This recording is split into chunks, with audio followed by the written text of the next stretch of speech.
La strada che porta a Villa de Vecchi non è segnalata da cartelli turistici. Bisogna sapere dove andare o farsi guidare da chi conosce quei luoghi. L'asfalto si stringe in una lingua di curve che sale tra boschi silenziosi e l'aria si fa più fresca, come se l'altitudine portasse con sé non solo il profumo di resina, ma anche un'ombra leggera. Poi, all'improvviso, appare, non con il fragore di un castello da fiaba, ma con la presenza silenziosa di qualcosa che non dovrebbe essere lì e che invece resiste. La facciata un tempo elegante è oggi ferita da crepe profonde. I balconi in ferro battuto pendono come braccia stanche e le finestre, prive di vetri, guardano verso il vuoto come orbite di occhi consumati. La vegetazione ha reclamato il cortile, avvolgendo colonne e scalinate in un abbraccio che non è di salvezza, ma di lenta dissoluzione. Gli abitanti della zona la chiamano in molti modi: la Casa Rossa, la Villa Maledetta, la dimora del diavolo. Per alcuni è solo un rudere pericolante, per altri è il cuore pulsante di storie che si sussurrano da generazioni. Si dice che nelle sue stanze ancora risuoni un pianoforte, nonostante da decenni nessuno vi abiti, che ombre si muovano dietro vetri infranti, che chi entra di notte ne esca cambiato. Villa de Vecchi è uno di quei luoghi dove la linea tra storia e leggenda si dissolve. È reale, visibile, visitabile, eppure sembra appartenere a un'altra dimensione, sospesa tra passato e presente. La sua fama di casa stregata più famosa d'Italia non nasce solo dalle sue mura decadenti, ma da un intreccio di fatti, tragedie e racconti che l'hanno resa più di un edificio. L'hanno trasformata in un simbolo. E per capire come sia nata questa aura, bisogna tornare indietro, all'origine di tutto.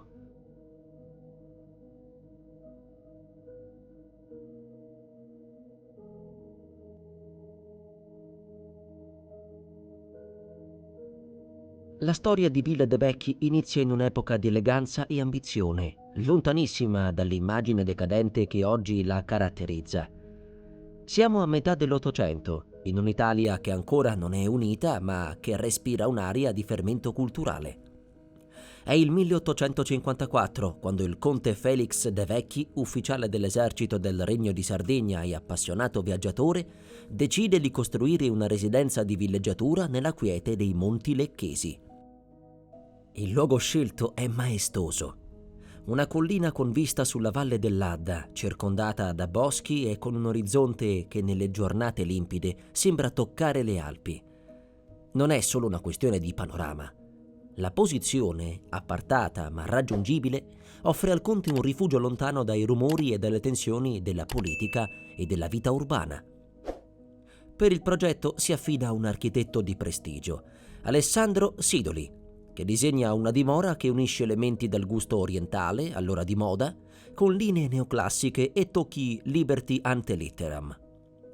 La facciata, tinta di un rosso intenso, contrasta con i decori bianchi e con i balconi in ferro battuto. All'interno ampi saloni, soffitti affrescati, pavimenti in marmo e un'imponente scalinata centrale. Ma c'è un elemento che, sin dall'inizio, diventa il cuore della villa. Un salone con un pianoforte a coda destinato a ospitare serate musicali e ricevimenti. Felix, amante dell'arte, immagina la villa come un luogo d'incontro per artisti, scrittori e musicisti. Nei suoi primi anni Villa de Vecchi è viva. Le stanze risuonano di conversazioni in francese, di risate sommesse, di note che si diffondono nella notte. La proprietà non è solo un simbolo di status, ma anche un'opera d'amore. Felix la fa arredare con mobili pregiati provenienti dai suoi viaggi, tappeti persiani, lampade in ottone dall'Egitto, specchi dorati di Venezia. I giardini sono curati con attenzione maniacale, con fiori rari e una fontana centrale che riflette il cielo. Eppure, dietro l'eleganza e l'armonia si nasconde un destino che nessuno immaginava. La villa, costruita per celebrare la bellezza e la vita, è destinata a diventare il palcoscenico di una tragedia che segnerà il suo futuro. Questa fase iniziale, luminosa e raffinata, durerà poco più di un decennio, ma basterà perché le sue mura assorbano non solo le risate e la musica, ma anche i primi sussurri di un mistero che, un giorno, oscurerà ogni ricordo felice. La storia luminosa di Villa de' Vecchi si spezza all'improvviso, in un giorno che nessuno riuscirà mai a raccontare del tutto. Le versioni sono frammentarie, come se la verità si fosse dispersa nel vento della valle, lasciando solo ombre e supposizioni. Secondo il racconto più diffuso, un pomeriggio del 1862, il conte Felix de' Vecchi si allontana dalla villa per alcune faccende. Quando rientra, trova la moglie brutalmente assassinata. Il corpo esanime giace in una delle stanze, mentre la figlia è scomparsa senza lasciare traccia. Nessuno sa se sia stata rapita o se sia fuggita terrorizzata. Le indagini, condotte con i mezzi limitati dell'epoca, non portano a nulla. Il colpevole o i colpevoli non vengono mai identificati. Quell'evento segna un punto di non ritorno. Felix, sconvolto dal dolore, non riesce più a mettere piede nella villa. La casa, costruita come rifugio di pace e bellezza, diventa per lui un mausoleo, un luogo di fantasmi troppo reali per essere ignorati. Dopo poco tempo, lascia la residenza nelle mani di parenti e si trasferisce altrove. Da lì la villa inizia il suo lento declino. Rimane abitata solo a periodi alterni e con il passare degli anni perde la vitalità dei suoi giorni d'oro. Gli eredi non hanno la stessa passione del conte per la cura della proprietà. Alcuni vendono arredi e opere d'arte, altri si limitano a chiudere a chiave le stanze e a lasciare che la polvere si depositi sugli affreschi. Negli anni successivi la villa passa di mano più volte, ma nessun proprietario riesce a mantenerla come meriterebbe. L'umidità comincia a infiltrarsi nelle pareti, il giardino si trasforma in una selva, il rosso vivo della facciata si attenua in un marrone smorto. La tragedia della famiglia De' Vecchi diventa oggetto di racconti sempre più foschi. Alcuni parlano di vendette legate a questioni politiche, altri di un intrigo passionale. Qualcuno sussurra addirittura di una maledizione legata agli oggetti esotici collezionati dal conte durante i suoi viaggi. Più la memoria storica si sbiadisce, più le storie si colorano di mistero. Villa de' Vecchi non è più soltanto una casa nobile in rovina, è il luogo di un crimine irrisolto, di una scomparsa senza spiegazioni, di un dolore che sembra impregnare ogni muro. E come spesso accade, da qui a trasformarsi in leggenda il passo è breve. Quando una casa smette di essere abitata, inizia a parlare in un altro modo. Non più attraverso le risate e i passi che la riempiono, ma con scricchiolii, silenzi e ombre che si allungano nei corridoi vuoti. Così è stato per Villa de' Vecchi. Negli anni successivi all'abbandono, gli abitanti della valle cominciano a raccontare storie. All'inizio sono sussurri cauti, frammenti scambiati nelle osterie o tra le viuzze del paese. Qualcuno dice di aver visto luci accendersi al tramonto in stanze che dovrebbero essere vuote. Qualcun altro giura di aver sentito nelle notti più calme il suono di un pianoforte provenire dalla collina. Quel pianoforte, lo stesso che il conte aveva voluto come fulcro della villa, diventa il protagonista di molte leggende. Secondo le voci, le note non seguono mai una melodia allegra. Sono lente, malinconiche, a volte dissonanti come un lamento. Chi ha avuto il coraggio di avvicinarsi nelle ore serali racconta di aver visto una finestra illuminata e dietro la sagoma di una donna ferma davanti allo strumento. Quando però si entra, la stanza è deserta e polverosa. Col passare del tempo le storie si moltiplicano. Si parla di ombre che si muovono lungo i corridoi, di figure fugaci intraviste sui balconi. Alcuni escursionisti, sorpresi da temporali improvvisi, raccontano di aver trovato rifugio nell'atrio e di aver sentito passi leggeri salire le scale, pur essendo soli. La stampa locale inizia a interessarsi alla villa. Articoli curiosi, a metà tra cronaca e sensazionalismo, riportano testimonianze di strani fenomeni e contribuiscono a diffondere l'idea che quella non sia solo una casa abbandonata, ma un luogo segnato da presenze. I giovani della zona cominciano a sfidarsi. Chi ha il coraggio di passare una notte intera a Villa de' Vecchi? Le sfide alimentano nuove leggende. C'è chi sostiene di aver sentito un respiro dietro il collo, chi racconta di aver trovato oggetti spostati durante la notte, chi giura di aver visto impronte fresche su pavimenti ricoperti di polvere da anni. Più la villa cade in rovina, più cresce il suo potere evocativo. Le crepe nei muri, le finestre vuote e le stanze spoglie diventano scenografia perfetta per la fantasia popolare. E così, quello che un tempo era un rifugio di lusso si trasforma nell'immaginario collettivo in una porta aperta verso un mondo dove il passato non vuole essere dimenticato. Se chiedi agli abitanti del luogo quali siano i fenomeni più strani legati a Villa de' Vecchi, difficilmente sentirai due storie identiche, ma dietro le differenze di dettagli c'è sempre lo stesso nucleo, la sensazione che quella casa non sia mai davvero vuota. Uno dei racconti più antichi parla di una sera d'autunno, quando un contadino, tornando a casa al calare del sole, si trovò a passare nei pressi della villa. Giura di aver sentito, portato dal vento, il suono inconfondibile di un pianoforte. Una melodia lenta, quasi struggente, che sembrava provenire dalle sale centrali.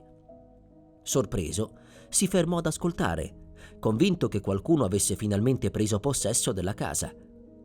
Ma quando salì il sentiero per dare un'occhiata, la musica cessò di colpo, lasciandolo in un silenzio ancora più pesante. Altri parlano di voci, non grida, non parole chiare, ma un mormorio continuo, come se due persone stessero conversando a bassa voce in una stanza vicina. Diversi escursionisti raccontano di aver provato a seguire il suono, muovendosi di corridoio in corridoio, solo per scoprire che si allontanava sempre di qualche passo, portandoli più in profondità nella villa. Poi ci sono le apparizioni, figure femminili, spesso descritte con lunghi capelli e abiti chiari, viste fugacemente ai piani superiori o affacciate ai balconi. A volte immobili, altre in lento movimento, ma sempre svanite appena qualcuno si avvicina. Alcuni testimoni, fotografi amatoriali e curiosi, sostengono di aver catturato sagome trasparenti in scatti realizzati dall'esterno. Tra i fenomeni più inquietanti ci sono le luci. Non quelle delle torce o dei riflessi naturali, ma piccole sfere luminose che sembrano fluttuare nell'aria. Alcuni visitatori le hanno viste muoversi lungo le scale o attraverso le stanze a velocità costante, senza mai illuminare ciò che le circonda.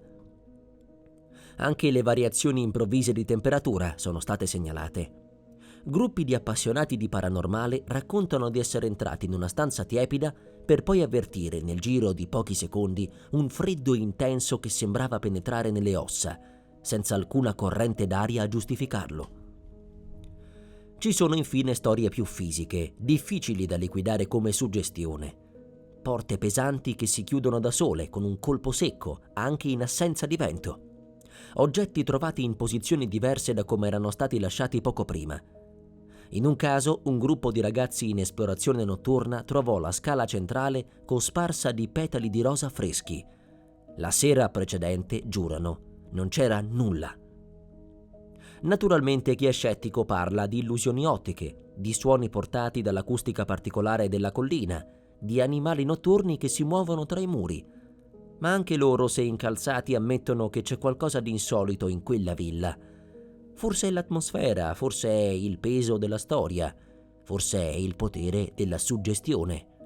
O forse davvero tra quelle mura si aggira qualcosa che non appartiene più al nostro mondo. Tra tutte le storie su Villa de' Vecchi, quelle che lasciano il segno sono sempre le voci di chi sostiene di esserci stato, di aver attraversato le sue stanze vuote e di aver sentito sulla pelle qualcosa di inspiegabile. Luca, appassionato di fotografia, racconta che la sua prima visita è stata in pieno giorno, in compagnia di un amico. Cercavano immagini suggestive di edifici abbandonati per un progetto artistico. La luce filtrava dalle finestre rotte, creando giochi di ombre perfetti per lo scatto. Ma mentre stava regolando il treppiede, Luca sentì un rumore alle sue spalle.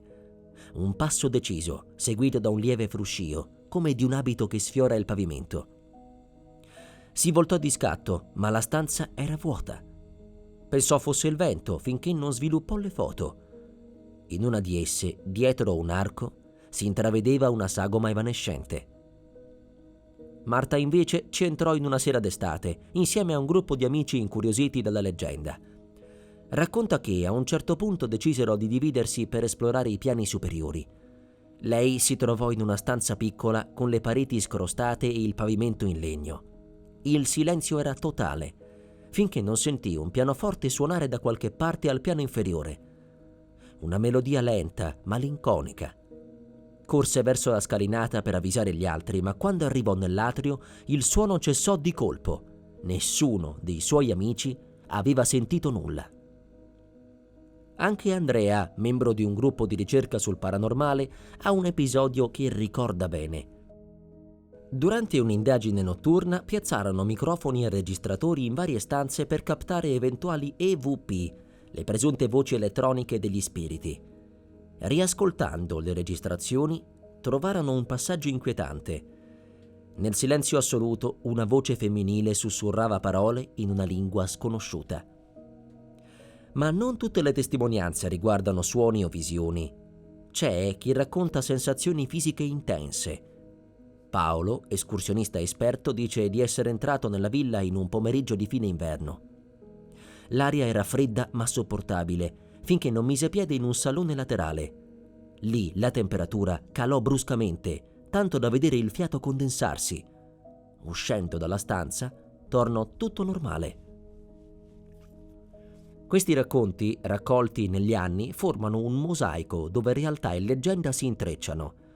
Alcuni testimoni sono certi di aver vissuto esperienze autentiche, altri ammettono la possibilità della suggestione, ma tutti indistintamente concordano su un punto.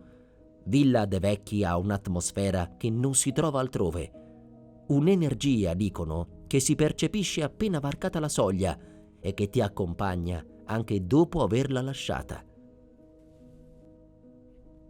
Con il crescere della fama di Villa de Vecchi come casa infestata, non poteva mancare l'arrivo dei gruppi di ricerca paranormale.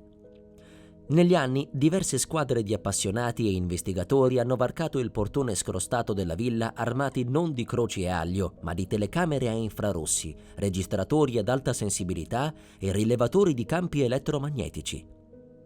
Uno dei primi gruppi a documentare un'indagine completa fu una piccola associazione lombarda specializzata in sopralluoghi notturni. La loro missione durò un'intera notte e iniziò poco dopo il tramonto. Posizionarono telecamere in punti strategici: la sala del pianoforte, la scalinata principale e l'ala orientale, considerata una delle più attive secondo le testimonianze. Durante le ore più buie, i microfoni captarono rumori inspiegabili. Un colpo secco, come se una porta fosse stata chiusa con forza. Passi lenti sul legno, registrati al secondo piano mentre l'intero gruppo si trovava al piano terra. Nessuna immagine chiara di presenze venne catturata, ma un paio di sfere luminose comparvero in video, fluttuando nel vuoto, per poi sparire. Anni dopo un team più attrezzato tornò sul luogo con strumentazione professionale, termocamere per rilevare variazioni di temperatura, sensori di movimento e strumenti per la rilevazione EMF. Le termocamere registrarono un improvviso abbassamento di temperatura di oltre 10 gradi in una stanza chiusa, senza finestre aperte o correnti d'aria. Il rilevatore EMF segnalò un picco anomalo proprio nella sala del pianoforte, sebbene nella villa non ci fosse elettricità da decenni. Alcuni investigatori hanno tentato la via delle registrazioni EVP, le presunte voci degli spiriti, catturate dalle onde sonore. In più di un'occasione, riascoltando il materiale, sono emerse frasi brevi e distorte. Una di queste, secondo l'interpretazione di chi l'ha analizzata, suonava come un disperato «Via, via di qui». Non tutte le indagini però hanno prodotto risultati convincenti. Alcuni gruppi sono usciti dalla villa senza registrare nulla di anomalo, convinti che molte delle storie siano frutto di suggestione amplificata dall'ambiente decadente. Eppure, anche tra gli scettici resta un dato curioso. Quasi tutti ammettono di aver provato, almeno per un istante, una sensazione difficile da descrivere. Un peso nell'aria, un silenzio troppo silenzioso, come se quelle stanze fossero in attesa di qualcosa o di qualcuno. Dietro ogni leggenda c'è sempre una verità, e a volte quella verità è più semplice e meno soprannaturale di quanto ci piacerebbe credere. Villa de Vecchi, con la sua architettura imponente, le sue stanze vuote e l'isolamento tra i boschi, è un terreno fertile per suggestioni e inganni dei sensi. Gli esperti di acustica spiegano che il suono del vento, filtrando tra finestre rotte e corridoi lunghi, può assumere tonalità inaspettate, simili a lamenti o melodie lontane. L'eco interna, combinata con i materiali in disfacimento, può far sembrare che passi e colpi provengano da punti diversi da quelli reali. In certe condizioni atmosferiche, persino i rumori provenienti dal paese a valle possono risalire e deformarsi, creando l'impressione di conversazioni indistinte. Le variazioni improvvise di temperatura, spesso citate nei racconti, possono essere spiegate dalla struttura stessa della villa. Con muri spessi e numerose aperture non isolate, le correnti d'aria fredde possono concentrarsi in alcuni punti e sparire pochi metri più in là. Le termocamere in ambienti simili possono registrare cambi repentini dovuti anche solo alla diversa esposizione al sole o all'umidità accumulata nei materiali. Le misteriose sfere luminose immortalate nelle fotografie notturne, gli orbs, sono spesso il risultato della riflessione del flash su particelle di polvere o insetti in movimento. In un luogo abbandonato e polveroso come Villa de Vecchi, questo effetto è praticamente inevitabile. E poi c'è il fattore umano, la suggestione. Entrare in un luogo già carico di storie inquietanti altera la percezione. Un rumore qualsiasi può sembrare un segnale, un'ombra fugace può trasformarsi in un'apparizione. Il cervello, in situazioni di tensione, tende a riempire i vuoti con ciò che si aspetta di trovare. Questo non significa che ogni esperienza sia frutto di illusione. Alcuni fenomeni rimangono senza una spiegazione immediata, e forse proprio questa incertezza è ciò che alimenta la leggenda. Ma le spiegazioni razionali ci ricordano che il fascino di Villa de Vecchi non vive solo nei fantasmi che si dice la abitino, bensì anche nel potere della mente di creare mondi interi partendo da un crepitio nel buio. Oggi Villa de Vecchi è un gigante addormentato. Le mura, un tempo orgogliose e rosse di vita, sono scolorite dal sole e ferite dalle intemperie. La vegetazione ha inghiottito gran parte del giardino. Rovi arrampicanti avvolgono colonne e balaustre, mentre alberi cresciuti troppo vicino alla struttura spingono le loro radici contro le fondamenta. L'interno è pericolante, i pavimenti di legno cedono in più punti, i soffitti sono crollati in alcune stanze, lasciando entrare pioggia e neve. Affreschi sbiaditi resistono a fatica, come ricordi ostinati di un'epoca in cui quelle sale ospitavano conversazioni eleganti e musica dal vivo. Gli arredi originali sono spariti da decenni, portati via dagli eredi, dai ladri o dal tempo. Eppure, nonostante il degrado, la villa continua ad attrarre curiosi. Escursionisti, fotografi, appassionati di luoghi abbandonati e cacciatori di fantasmi arrivano ogni anno per varcare la soglia e respirare quell'atmosfera sospesa. Alcuni cercano prove del paranormale, altri si lasciano semplicemente affascinare dall'estetica malinconica delle rovine. Il comune e la proprietà privata su cui sorge hanno discusso più volte possibili interventi di recupero, ma il costo sarebbe enorme. Vincoli paesaggistici e architettonici complicano ogni progetto e così la villa resta lì, in bilico tra la rovina definitiva e un'improbabile rinascita. Nel frattempo il luogo è entrato a far parte di un fenomeno più ampio, il cosiddetto turismo oscuro. Video su YouTube, articoli online e post sui social alimentano l'interesse di visitatori da tutta Italia e persino dall'estero. Le immagini della facciata rossa, ormai corrosa dal tempo, sono diventate iconiche. Chi ci va oggi lo fa consapevole del pericolo. Il rischio di crolli è reale e molte zone sono inaccessibili, ma per chi crede nelle storie o per chi ama camminare sul filo sottile tra realtà e leggenda, il richiamo è irresistibile. Villa de' Vecchi non è solo un rudere, è una ferita aperta nella storia locale e una pagina vivente di un libro che nessuno ha ancora finito di scrivere. Ci sono luoghi che, anche quando cadono a pezzi, non smettono di vivere. Villa de' Vecchi è uno di questi. Non importa quanto il tempo scrosti la pittura, spezzi le travi o cancelli i dettagli degli affreschi, l'anima della villa sembra resistere, sospesa tra ciò che è stato e ciò che forse ancora accade. La sua storia ufficiale, il conte, la tragedia, l'abbandono, è già abbastanza forte da catturare l'immaginazione. Ma è il lato invisibile, quello fatto di racconti sussurrati, di passi nel buio, di melodie senza musicista, che l'ha trasformata in leggenda. Ogni nuova testimonianza, ogni video girato di nascosto, ogni visita notturna aggiunge un capitolo a un racconto che nessuno potrà mai chiudere davvero.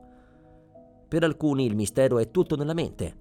Le ombre che si muovono, le voci che si credono di sentire, sono giochi di luce e acustica, inganni creati dall'aspettativa. Per altri invece, tra quelle mura resta qualcosa di più. Un'eco emotiva impressa dal dolore, un'energia che continua a vibrare anche a distanza di secoli. Forse il vero potere di Villa de' Vecchi sta proprio qui, nella sua capacità di farci domandare cosa sia reale e cosa no. Ci ricorda che il confine tra il tangibile e l'invisibile non è sempre netto e che la suggestione, quando incontra una storia potente, può diventare un'esperienza tanto intensa da sembrare vera. Che si creda o meno al paranormale, una cosa è certa: chi si avvicina alla villa non la dimentica. La sua sagoma tra gli alberi, i balconi vuoti, le finestre come occhi scavati, restano impressi nella memoria. È come se, in qualche modo, Villa de' Vecchi riuscisse a nutrirsi di chi la guarda, trattenendo un frammento di ognuno nella sua lunga collezione di storie. E così, tra rovi e silenzi, tra ombre e ricordi, continuerà a vegliare sulla valle, regina silenziosa di un regno fatto di pietra e di fantasmi.